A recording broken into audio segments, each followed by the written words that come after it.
Growing influence of social media companies on the psyche of masses has given them tremendous power. Or is it just a hoax? Should the governments do something? Let's find out.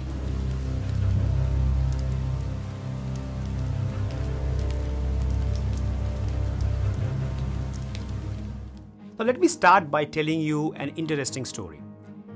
9 years back, in the spring of year 2012, an angry father stormed into a Target store in Minnesota demanding to speak to a manager about why his child was being sent deals on baby items.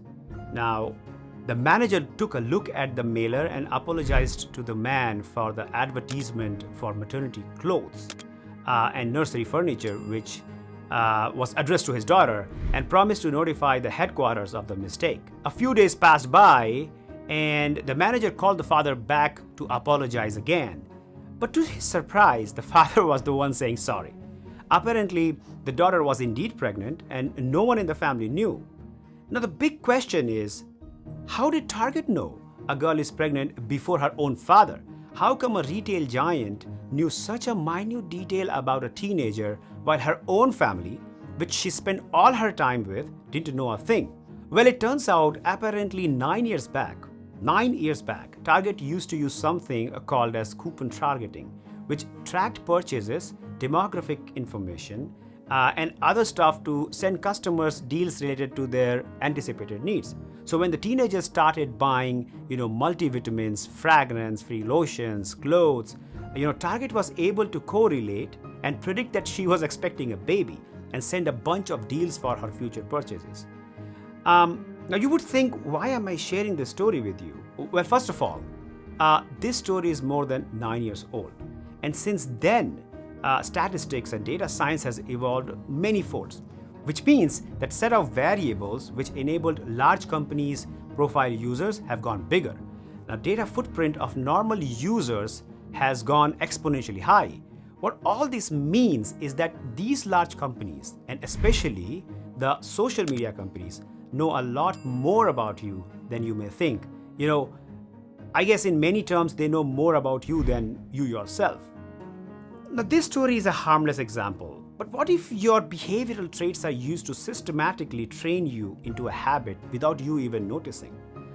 Now, well, you might think I am making a crazy conspiracy theory, but bear with me. Throughout the video, you will understand that right data combined with proven scientific psychological approach can train you and your brain into something which is called as chunking. So let's dive a little deeper to understand this a little more scientifically. MIT back in the days performed an experiment to understand our brain functions, which involved a bunch of rats in their brain and cognitive sciences department. It was a simple experiment set up to make the rats seek a piece of chocolate via a maze. Now, simply put, there was a maze. It had an entry door which made a click sound when it opened for the rats, and then the rats used to smell the chocolate and try to find their way to it. Now, as multiple iterations of this experiment were conducted, scientists found it became easier and easier for the rats to reach the chocolate. Obviously, right? Because they figured out what they had to do to go from entry to the chocolate. The initial iterations, though, showed that rats used to be usually stuck near the entry walls, and they did nothing because they didn't know how they are going to move through this maze to get to the chocolate. But as they continued doing this over and over, they became smart and fast at finding their way to the chocolate. Now, this was about the rats, but it was absolutely opposite inside their brains. The initial iterations showed that while the rats seemed confused and did nothing, their brain activity was extremely high. But as the rats learned and became smarter about it, their brain activity towards this quest to chocolate decreased to almost zero. The conclusion drawn out of it was that once the rats got programmed into seeking the chocolate, the brain activity decreased as it became a habit for them, which means the brain stopped rationally analyzing the information as it used to do before for the same activity, and this phenomenon is called chunking. All our brains do chunking because, brain needs to conserve energy and use it at things which it really needs to prioritize. Some examples of chunking are putting your paste on your toothbrush and brushing your teeth, backing your car out of your garage every day, putting your socks up. There are dozens of behavioral chunks we rely on every day. There are some quite simple and some a little bit more complex. So essentially, our brains prioritize things to conserve energy and support important things, while chunking the ones which it knows are now just a habit and they are very well ingrained. Consider the chocolate-seeking rats one more time. What scientists at MIT found was that as the ability to navigate the maze became habitual, there were two spikes in rats' brain activity.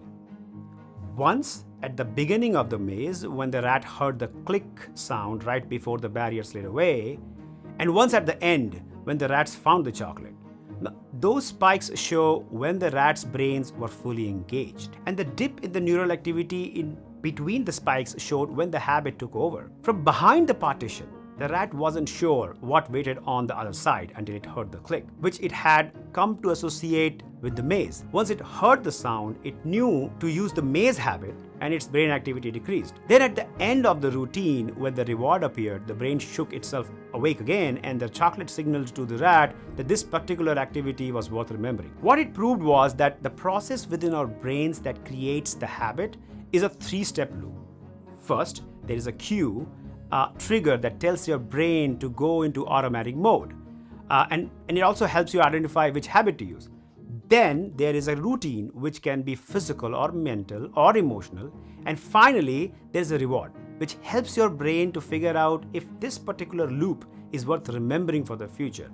Now, over the time, this loop, which is cue, routine, reward, cue, routine, reward, becomes more and more automatic. The cue and reward become neurologically intertwined until a sense of craving emerges. Now, most cues and rewards, in fact, happen so quickly and are so slight that we are hardly aware of them at all. But our neural systems notice and use them to build automatic behaviors. Habits aren't destiny. No, they can be ignored, they can be changed or replaced. But it's also true that once the loop is established and a habit emerges, your brain stops fully participating in decision making. So unless you deliberately fight a habit and unless you find new cues and rewards, the old pattern will unfold automatically. Remember, once these habits convert into cravings, the psychological impact of the same can be ominous. Now, various social media apps do a same thing. When you engage with the app for the first time, your brain is aware and it rationalizes what you do, what you post,